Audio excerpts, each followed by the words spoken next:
All right, here we go. I think this is the perfect panel to follow what we just talked about because who here is running their first fund? First or second fund? Well, okay. Which fund are you on, Matt?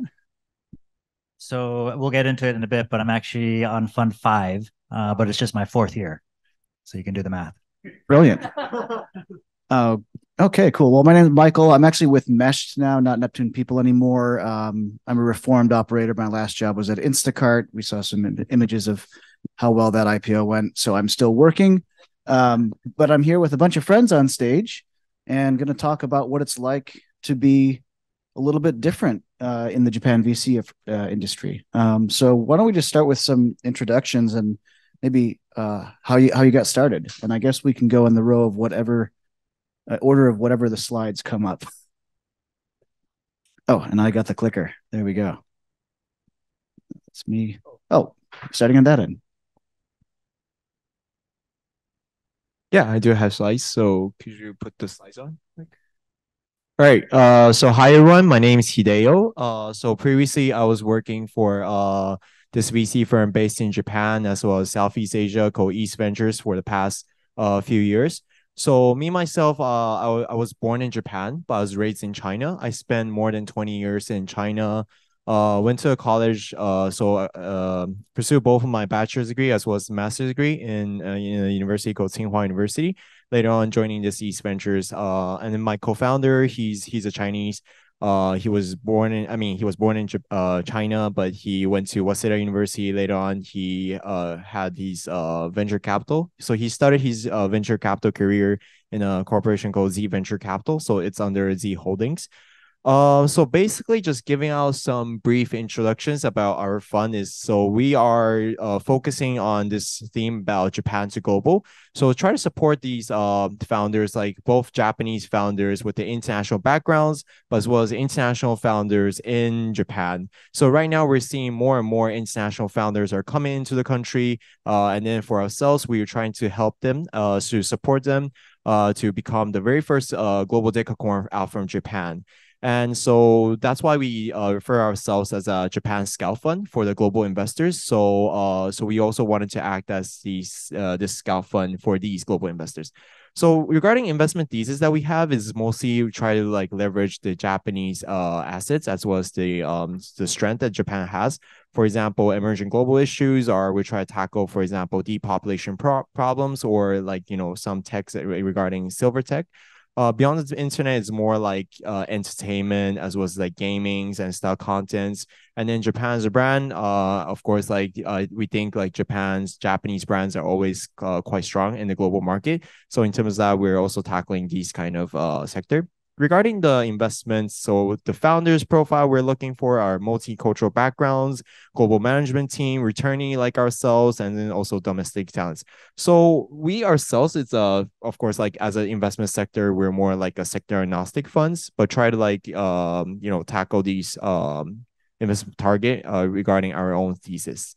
Yep, that's pretty much my introductions. Thank you. Brilliant. Who we got next here? Matt Romaine. Hey, everyone. I see a couple of familiar faces out there. So I run a fund called Shizen Capital, and Shizen means nature or natural, but we're not a climate tech fund.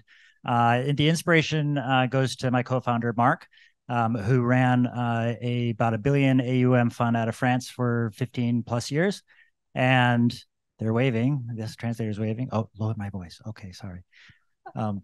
So and the so France actually has this tax break benefit for individuals who participate in funds, and Mark was participating in that. And I think earlier this year, France announced their 27th or 28th unicorn, and so that sort of system is sort of credited for really building up the French venture ecosystem. So Mark moves to Japan, and we'd met at an event many years earlier before I exited my previous company. And we reconnected during COVID, and he discovered that Japan actually has something kind of similar, and you can sort of see this diagram on the left side. It's called Angel Zeise, the angel tax benefit. It's for individuals. There's a lot of kind of nuances and differences to the French version, but effectively, an individual who invests directly into a startup a qualified startup can get a tax benefit. And so what we did is we built a wrapper around it as a fund. And took some benefits from, our fund structure allows the pass through of that benefit. And so, of course, you're supposed to file your taxes every year. And so we have a fund every year. And all of our LPs are actually individuals. Many of them in my first fund were investors in my previous startup. And you see the little red hanko there, Ninte. So METI actually has a qualification that allows us to. There's a lot of paperwork involved in running this process, and if you're a Ninte fund, there's a slight reduction in the paperwork, and so you do have to go through an interview process. But some of in Japan, a fund can have up to 49 individual investors, and so it's capped, and that's a constraint. And so our fund sizes are roughly 3 to 4 okuen each fund. And we were oversubscribed the first 2 years, and so our third year. We ended up running 2 funds in parallel, and then with slightly different economics because there's nuances with the FSA, and then we now run Fund 5. Broadly speaking, our investment sort of thesis, it's pretty broad. I mean, we invest in everything from Web3 to fintech, travel. I think some of these logos, some of you may know. But with this process, we've developed a community of over 150 LPs. 95% or so are in Japan. They paid taxes in Japan. Through each fund, we've had an increasing number of overseas investors who obviously don't get the tax benefit, but they're interested in exposure into seed stage companies in Japan. And with this community, we're actually able to help nurture our portfolio companies as well, because clearly with this small team that we have, we can't support every company in our portfolio on such a regular basis, but our LPs have fascinating backgrounds, and we make direct connections and support our portfolio that way. So that's our fun. And I should mention that Matt is an investor in Zookeep, which is a sister company of where I work now, Meshed. All right, Chiamin. Hi, everybody. I just realized I didn't put any of the picture of our team, and you can see those. It's more for selling potential LP here. So I'm the general manager of EV Ventures. We are running our second fund. So basically, I will quickly introduce about myself. I was born in Taiwan, and I and my family immigrated to Japan when I was a teenager. So I received education here in Japan, and then after starting working in Japan, I also work in Europe. And then after working in Europe, I came back to Japan and had the opportunity to join a DCM, a venture capital from Silicon Valley, also investing in China and also in Japan. So I was there for 3 years. It was about 10 years ago. So 10 years ago here in Japan, it's almost no startup, no ecosystem, no foreigner VC, no woman VC. So 10 years ago when I was there, I was investing in like a few startups which already listed here in Japan. And then during the time in DCM, I realized that because there's no ecosystem here, but if you look at US and China, as everybody know, for past 10 years, everything was booming. There's a lot of startup, a lot of VC. So I decided I also want to have operation experience. So I quit my VC job and joined a Chinese tech entertainment startup. So the KDI that you guys just saw, I was in that industry. So I know how, difficult that it was, how time consuming to create that kind of video. And I also believe the AI will change. After 7 years working in between Japan and China, I realized that maybe there are a lot of things that I can actually contribute to this society because of my background, cross-border background, and also working in different kind of international environment. So I left my previous company and then came back to the industry and become a GP of EV Ventures.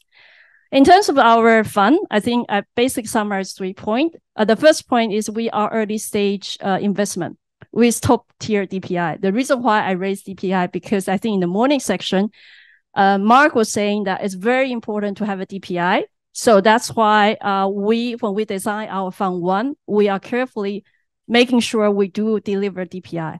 And I think in the previous section, there was a gentleman here said, it's also harder. It's much harder to raise fund 2. Yes. So if you are thinking about a VC here, it's harder to raise fund 2. So that's our performance in fund 1. For the second point of our fund is we are specialists. We're basically investing on SaaS, AI, IoT, and the metaverse. So we don't invest rest of the domain. The 3 point is we have a very diverse team, including myself. Half of the team member are women, and a lot of us are having international background, either working or study outside of Japan. And one thing that I would like to highlight about our fund is we do have a very intensive operational experience in the startup. So that's the way we help our portfolio to grow very quickly within a year and 2. So under that's our investment company, both here in Japan, and also 20% are Asian company that plan to get into the Japanese market. It's very pleasure to meet you guys here. Thank you. Brilliant. Thank you. And over to Michiko.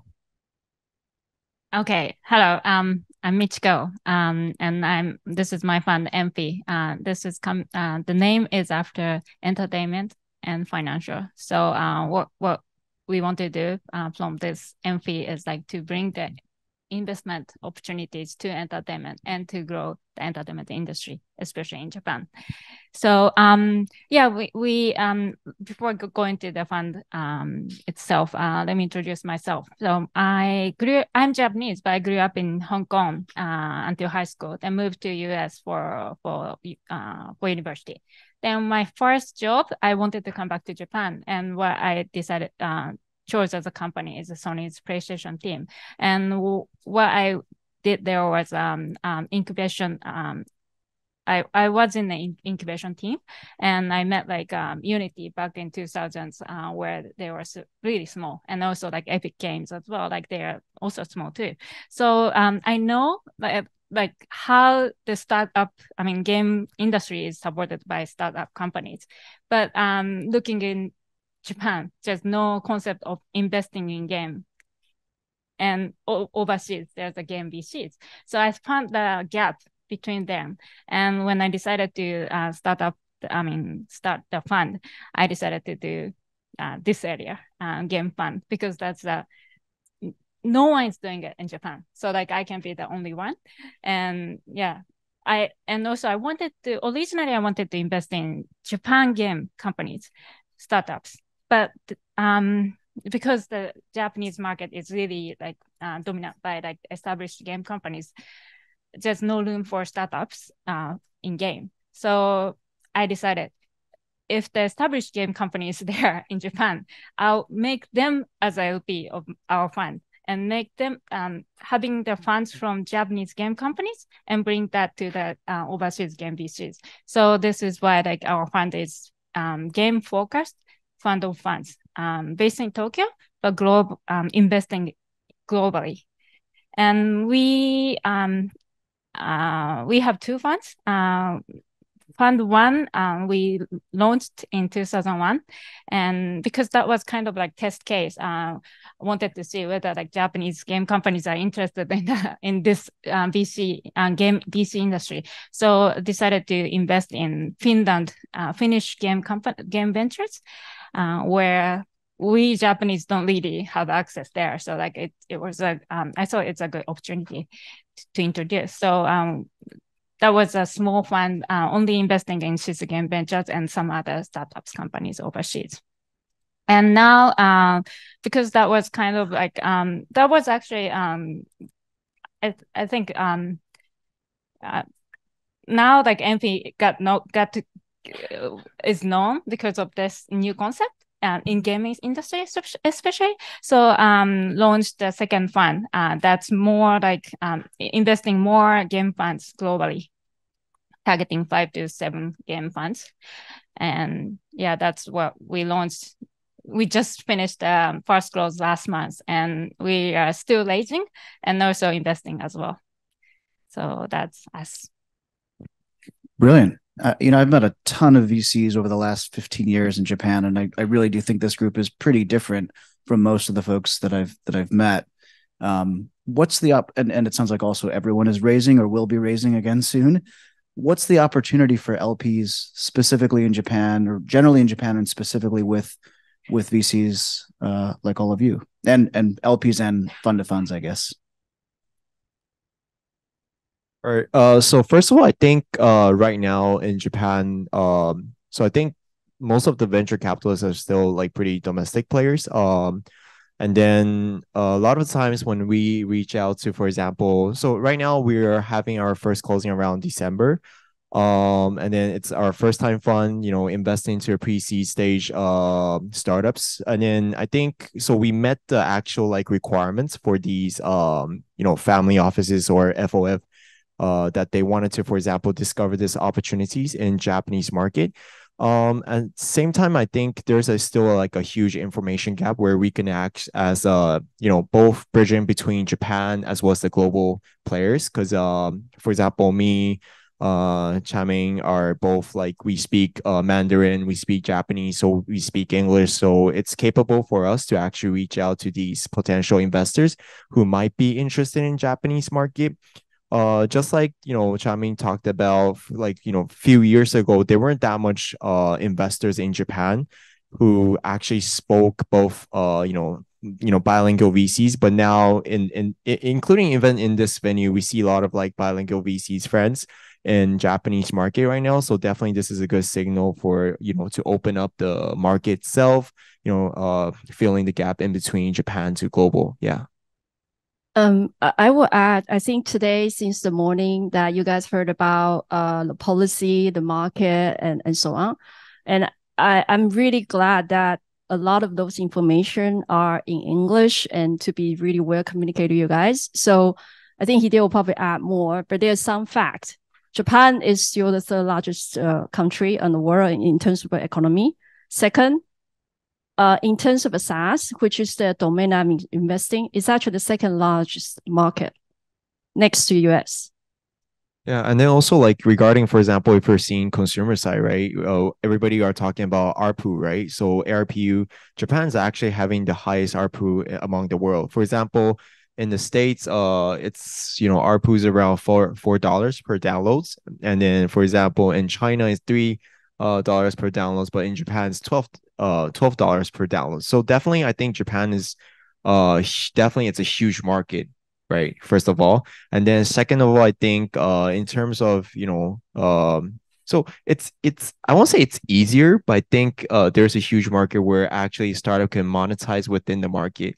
For example, like in the US, right? Including when Instacart went on IPO, people are talking about, so how should these startups get profitable? But actually, if you look into Japanese startups, there's a lot of like Japanese startups become like profitable before they go on IPO. So definitely it's a healthy market. There, for me, the advantage of investors investing in Japanese VCs is that you can also get to know the Japanese LPs. Like for our fund, our LPs are game founders, in Japanese game founders, very like well known, or like Japanese game companies that doesn't go overseas but wants to have access to like game VCs outside. So like actually like that's appeal points for our EnFi fund. And like actually like we also have LPs from outside of Japan. So yeah, I think that foreign LPs are also attracted to be friends with Japanese LPs. I've got a question for the audience. How many of you think in dollars? Okay, so the yen is cheap. Now's a good time to be investing in Japan. And if you're already here, so as I mentioned, participating at least in our fund, you get the tax benefit. But more sort of seriously, we have this community of individuals, and there's a lot that the new entrepreneurs could really benefit from experienced individuals who have a bit of capital, and it's not just the money, but it's also an understanding of the market and the emotional support as well. And so I think there's a lot you get a benefit, a lot of benefit that you get as an individual participating as an LP in a fund as well.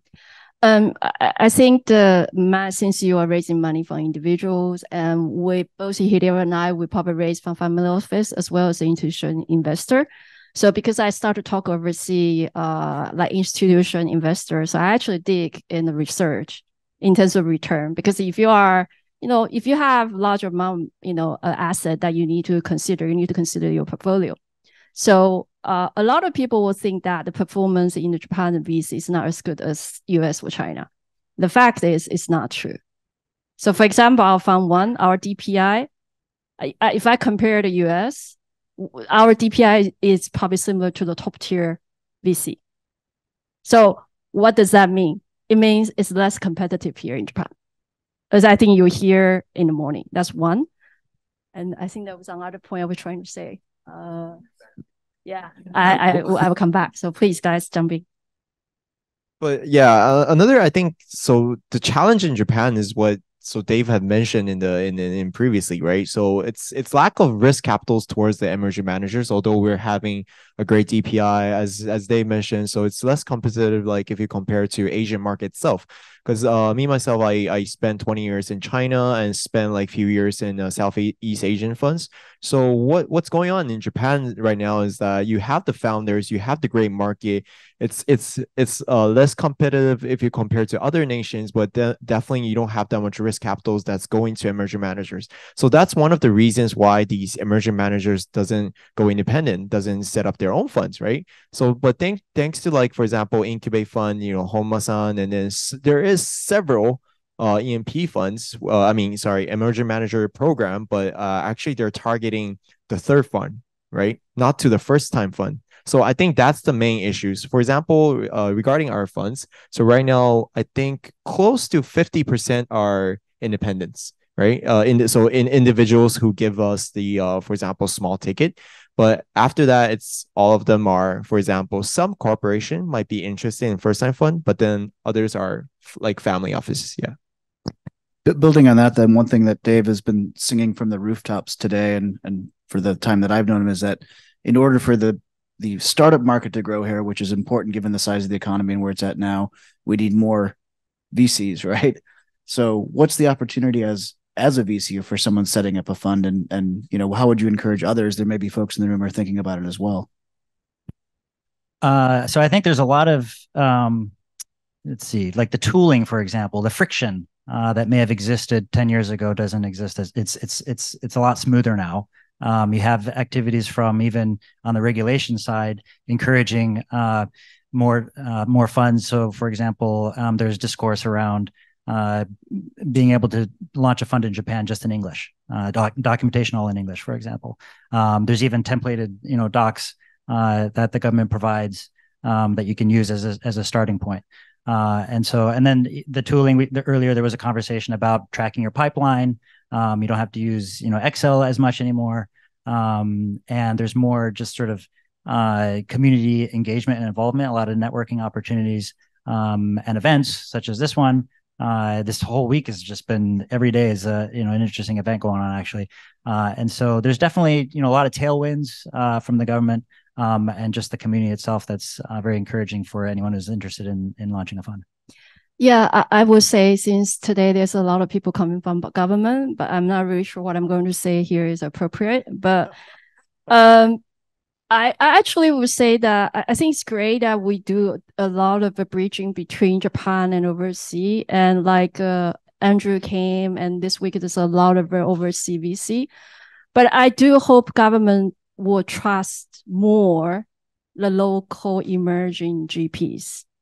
There are a lot of talent people locally, but I think that which means we need more capital into the local emerging GP, not the money as what Andrew was saying, as David was saying this morning, banking and you're sick, it's not going to build the ecosystem if you put the money to those 10, 15-year fund in Japan, because it will not change. So if you are thinking the VC locally that it's going to create your VC, just raise your voice, just trust us. We're going to do the good job. Give us the money. And this is a religion with you up. Yeah, but I think the fact is that, so whether, like, for example, you invest in such a for example, overseas investors, right? In a small ticket, but you still, like, Japanese funds have even higher DPI. Why not? Why not to Japanese VCs, right? So that's from our perspective. I would add, actually, so the sort of the silver lining on this one is there's been some news about is it JIC, the Japanese government, one of the divisions deploying a lot of capital into overseas funds with the commitment that those funds invest in Japan. So I think NEA was one of the recipients of this, and then Vertex, I heard recently, is another one. The benefit or the nice thing, if you can get involved into a fund that's further upstream, is that that means that there's going to be capital further downstream, and at least the overseas investors, I think we all kind of agree, like Japan's a fairly opaque market still, and so they're not really going to know where to deploy it, and they're going to need the network and the connections and those that are kind of the boots on the ground, which is what we provide, and so there's some benefit to at least some arm pushing money outside with the commitment that it comes in. It's just further downstream. So if you can be upstream, then you're in a good position. Maybe last round robin as we close. What makes you different? What makes you special? I think for what I just said, it makes me different, right? I don't think if there's a Japanese here and we're shouting that please give us money and be that direct. No, I'm just joking. No, I'm just joking. I think as a GP here in Japan, we try to be different, but in few ways. So one, as I mentioned, we are very specialized in certain industry. So after we invest in the company, we only have 8 people in our team, but basically we are running like their COO or like CMO or whatever they need. So because Japan's startup is still it's not yet mature, so we still have a lot of talent people here, but they need a good co-pilot to help them to grow. So that's why the operational experience in the startup, such like us, is bringing a lot of value into the startup. So right now, we are very well recognized among the industry that if you want really operational experience and helping the startup to grow within a year, they will come to us. That makes us different. That's the first thing. And in terms of my personal differentiation, I think there are a lot of women venture capital right now that emerging in the Japanese market, which I couldn't really imagine 10 years ago when I was in the industry. So I'm really happy to see that. But I think I will probably say I am foreigner origin, woman with operational experience, and I'm not afraid to speak up. That's how it makes me different. By the way, she's my mentor. I'll say, so my co-founder Mark and I are both former founders, and so that gives us, I think, a certain understanding and empathy and a language that we can speak with the next generation of founders. And there aren't too many funds that I'm aware of in Japan that are GP'd by former founders as well. Another one is speed, which frankly, it's not that hard to win on speed in this country right now. I can pretty much make a commitment to a founder that we will never hold up a deal because there's always, other participating investors that need an extra, month until their next IC meeting. So those are a couple of commitments we can make and that help us differentiate.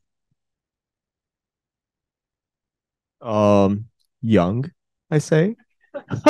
Definitely. I mean, emerging managers, right? So in terms of, I think definitely young is a strength for us. Definitely, like, and this morning we also have this conversation about So if the younger generation venture capitalists could capture the technology trends like even better than than the past generation, right? So I think that's part of our strength, definitely.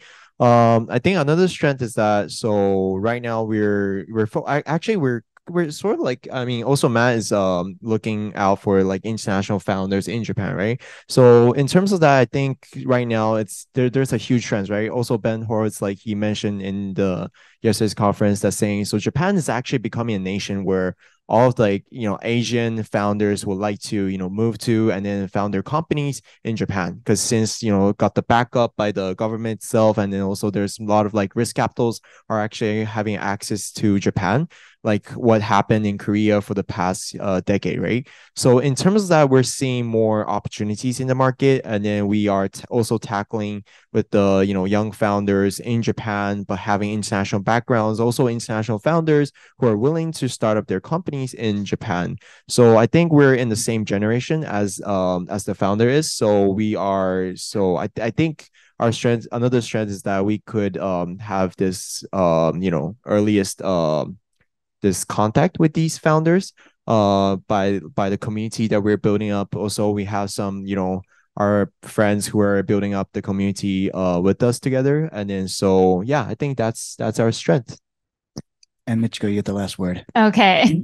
So back in 2021, when I started my first EnFi fund, and I was the only, there was no like female solo VC founder or VC partner in Japan. So I wanted to be the first one, but like, coincidentally, there are other female VCs as well at that time. So like I'm one of first female funding partner of VC. But that time, the things that I really used my brain is like how to differentiate what, like some, of course, like all the investors say like they're not going to say it, but like they may think like, we're not going to invest in like female VC partners.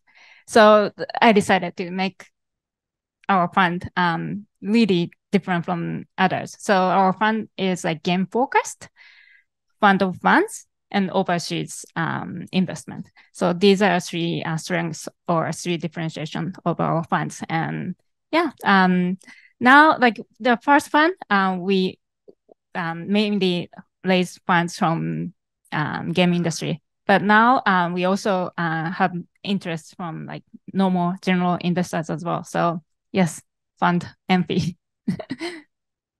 Brilliant. Thanks everyone so much. These folks will all be at the back of the room. You can bring your checkbooks anytime. They'll be ready. And thanks so much.